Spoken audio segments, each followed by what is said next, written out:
সবাইকে ধন্যবাদ। ক্যাপিটালিজম অর্থাৎ যারা সবচেয়ে বেশি টাকা পয়সা কিংবা যাদের জিডিপি সবচেয়ে বেশি, তারাই কিন্তু আপনারা দেখতে পাবেন যে চায়নাকে যে উদাহরণ হিসেবে যদি নিলে, তারা কিন্তু অধিকাংশই অর্থাৎ ১০০ র মধ্যে ৮০% ই কিন্তু নাস্তিক। তারা কিন্তু ধর্মকে ওইরকম মানে না। আর ধার্মিকও নয়। কেন এই ধরনের কথা আসছে? যারা ধার্মিক নয়, এ যারা আল্লাহ, ভগবান, ঈশ্বরকে যারা মানে না, তারা প্রত্যেকটা ধর্মেই তো বলা হয়েছে।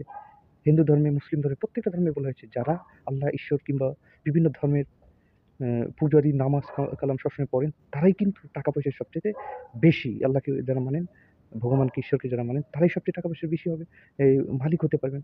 সেক্ষেত্রে উল্টোটা দেখা যায়, যারা আল্লাহ, ভগবান, ঈশ্বরকে মানেন না, তারা কিন্তু সবচাইতে টাকা পয়সার মালিক বেশি হচ্ছেন। অধিকাংশই দেশ যেমন টেকনোলজি কিংবা বিভিন্ন বড়, বড় কোম্পানি যদি আপনি দেখেন, সেক্ষেত্রে তারা কিন্তু অধিকাংশই নাস্তিক।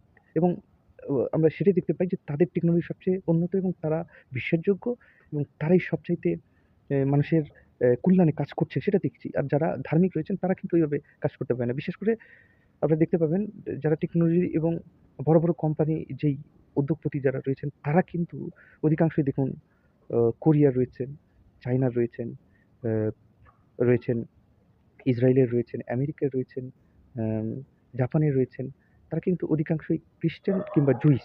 এবং এই বিষয়ে অ্যা ধার্মিক হিন্দুরা, ধার্মিক মুসলিমরা কি বলবেন? তাদের মধ্যে কয়টা আ সা সায়েন্টিস্ট রয়েছেন, কয়টা আম মুসলিমদের মধ্যে কয়টা রয়েছেন কিংবা হিন্দুদের মধ্যে কটা রয়েছেন সায়েন্টিস্ট কিংবা আ বড় মনীষী যারা বিশ্বকে জ্ঞান দিয়েছেন, বিশ্ব উন্নয়নের জন্য যারা কাজ করেছেন এবং বিশ্ব এর সমস্ত তাদেরকে একনিষ্ঠভাবে সম্মান প্রদর্শন করেন এবং যাদের চিত্র সারা পৃথিবীতে খুবই সুন্দর এবং যাদের থিওরি, যাদের চিন্তাভাবনা সারা পৃথিবী মানে এরকম কজন রয়েছেন হিন্দুদের মধ্যে, মুসলিমদের মধ্যে অধিকাংশই কিন্তু খ্রিস্টান কিংবা জুইস।